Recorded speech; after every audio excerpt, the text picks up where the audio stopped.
with the eggs. You need help with the eggs? Yeah. Okay.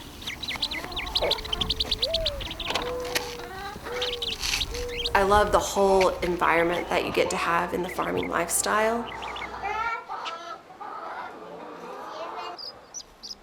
I want my children to get to be a part of that too. We care about the land, we want it to be sustainable.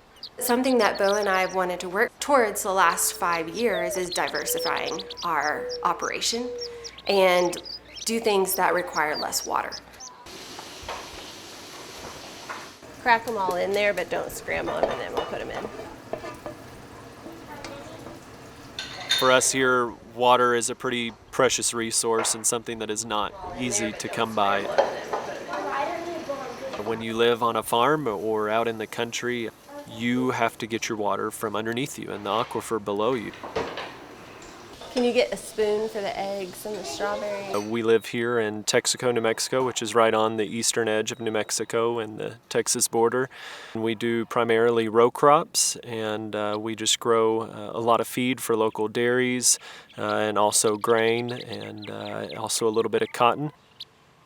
While we prefer irrigation and we want to irrigate, we have to make those tough decisions of when to quit irrigating to preserve the water. We farm 2,000 acres. Half of it is irrigated, and that is all dependent on the Ogallala Aquifer. We have 4 little girls now that help us on the farm. It's a very work hard and play hard kind of lifestyle, but we love that, and it's fun when you get to do that together. Are we making a lavender lemonade today? When we talk about stewardship, we're talking about a really big issue because we live on our farm. Tuck it in. Start it like this. We also have to make a living, and so we need to produce crops and produce goods to be able to sell. We draw all of our water from the Ogallala Aquifer, and that's our primary and honestly our only source of water. The only way that I know of that our aquifer can recharge are through the playas. And I've learned and come to realize that you don't fight against a playa and try to turn it into something that it's not. A playa is not a place to grow crops. And honestly, we haven't had production out of our playas in the past. One here where we live, it had been farmed year after year. And we were really looking for ways to restore the playa, put in grassland. And there was just some costs that really were making it difficult to be able to do those. So when we found the playa restoration program, it was just an answered prayer of this lines up exactly with what we were wanting to do. One of the biggest projects that we had with that playa was removing sediment.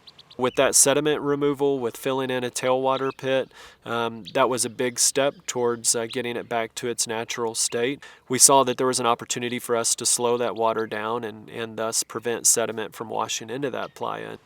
So we worked with an engineer and we built some berms in those waterways. We currently have a cover crop planted out there to sustain all the work that's been done and to hold the ground. And once that cover crop is established a little bit more, then we are going to be putting native grass back on all the land surrounding the playa. That buffer of grass around the playa will keep sediment from washing in for years to come. We're hopeful that there will be years that we'll have seed production off that grass, and we'll just sell that seed back to the seed company for other people to use on their property. We also see how we can pull hay off of that grassland, and being able to use that grass hay for cattle locally is definitely going to be a way that we can help our bottom line. For a smaller operation like ours, having partners is crucial, and whether it's to get us started with a tractor and purchasing land, all the way through to working with the NRCS to keep our operation profitable and also progressing and expanding and growing for the future. And I think it's only something that's benefited us.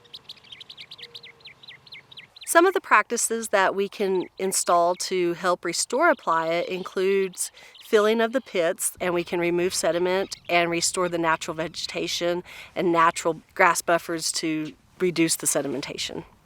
Once a conservation plan is developed, we can then look at providing financial assistance to implement those practices. The day after we got rain and it filled up, we had ducks flying in. And we've seen cranes down there. And then we're having killdee back in the area. And we've seen quail. And it's a really fun experience. Here comes Jep. I bet he swims all the way across.